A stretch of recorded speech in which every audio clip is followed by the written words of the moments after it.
বন্ধুরা আপনারা কেমন আছেন? আমি তো খুব ভালো আছি, আশা করি আপনারাও ভালো আছেন। আজকে আমি বানাবো চিকেন পকোড়া।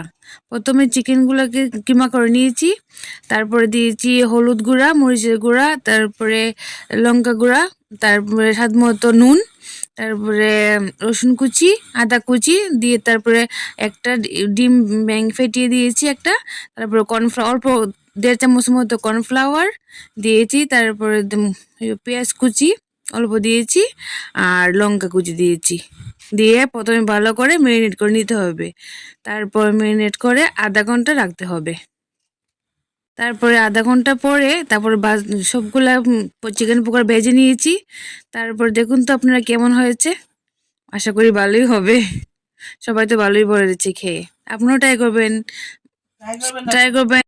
আমার ভিডিওগুলো ভালো লাগলে আপনারা লাইক করবেন, ফলো করবেন এবং শেয়ার করবেন, আর বেশি বেশি করে যাতে আমি উৎসাহিত হই ভিডিও করার জন্যে, আর ভালো করে শেয়ার করবেন। ধন্যবাদ।